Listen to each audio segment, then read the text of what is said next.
A recurring topic on this channel is railways in London that were proposed but never built.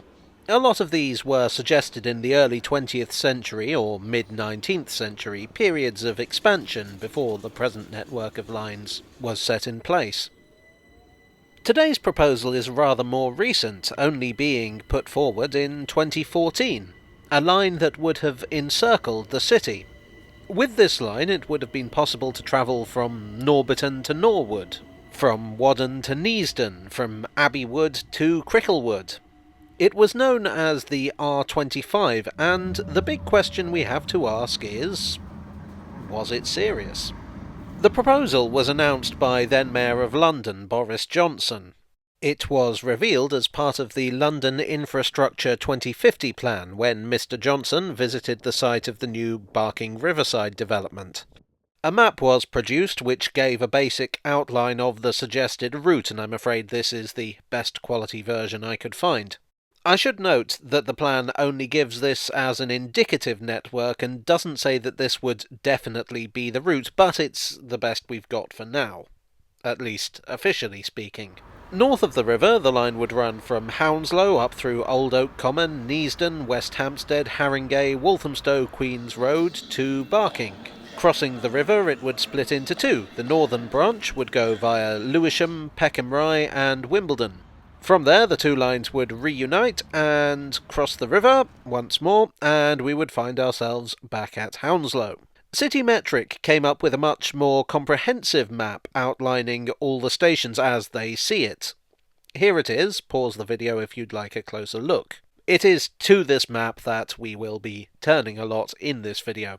The basic premise is that the line would be made up by connecting existing lines together as part of the overground.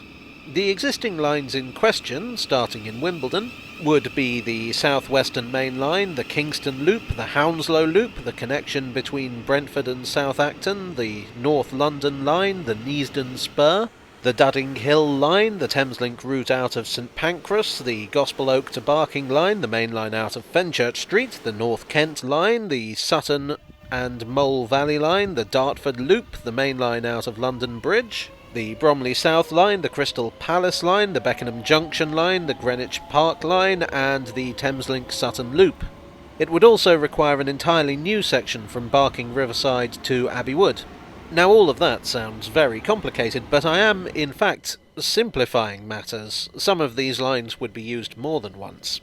In addition to the cross-river link from Barking Riverside, several other new links would be required. The Brentford to South Acton link and the Dudding Hill line are closed to passengers, so would need upgrading.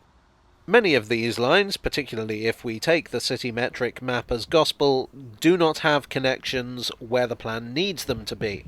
The lines through Peckham Rye are completely separate, and the station would require substantial rebuilding. There is no way from Strawberry Hill to Hounslow without reversing at Twickenham. Similar deal with the lines running through Bexley Heath. There are other aspects I would question. So for the purposes of research, and because I'm a masochist, I walked the approximate route of the Dudding Hill line.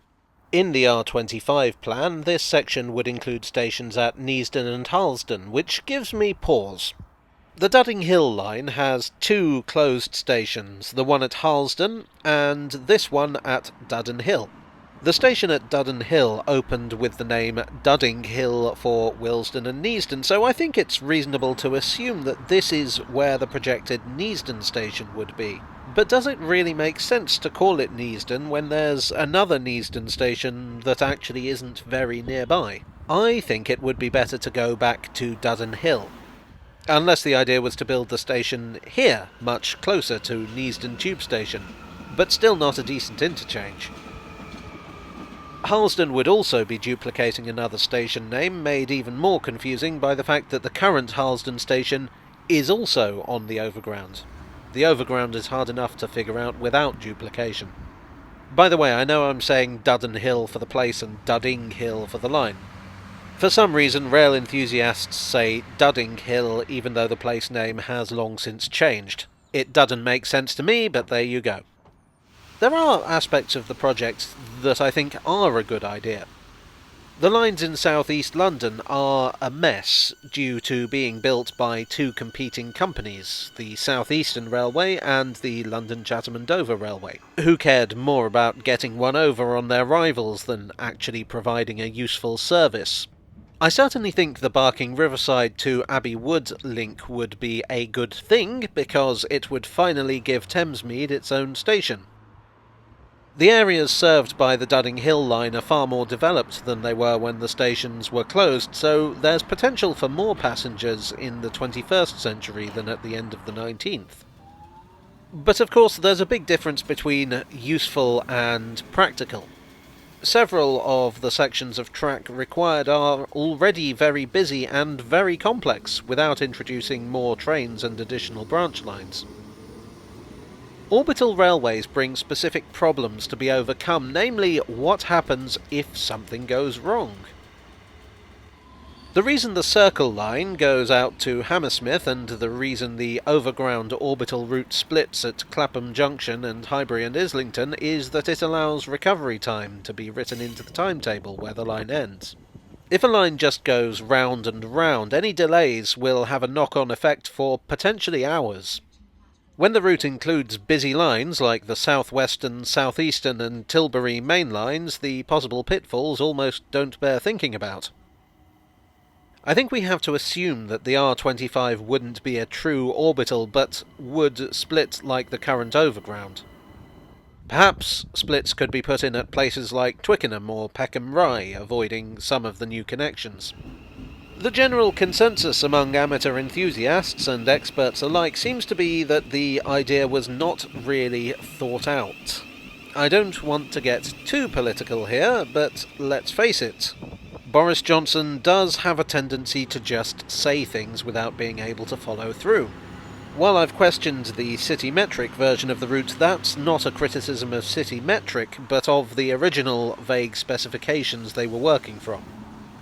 Maybe the scheme could be made practical by simplifying it, but I think it would require such drastic revision to be made workable that you couldn't really even call it the same railway by the end. On that basis, it's almost pointless to talk about it as a serious concept, and I wasted 4 days getting all this footage. The R25 scheme received a lot of publicity in 2014 and 2015, but since then it seems to have quietly disappeared. Certainly none of the links to the original website seem to work, and the only sources I can find on it are secondary. The option is still open to extend the overground from Barking Riverside to Abbey Wood, although it has to be said that this is by no means the most favoured scheme to get Thamesmead a rail link. Actually, I'm planning another video on that subject. On the whole, I think it's safe to say that the R25 is dead, if it was ever alive to begin with.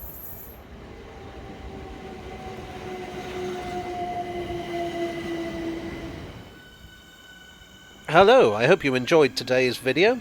If so, it would be jolly decent of you to click the like button, and you may wish to subscribe for more on railways in London and sometimes elsewhere. Thanks to my donors on Ko-fi and Patreon, you are the ridiculously expensive extra track to my Peckham Rye. And I'll see you all again very soon. Cheerio!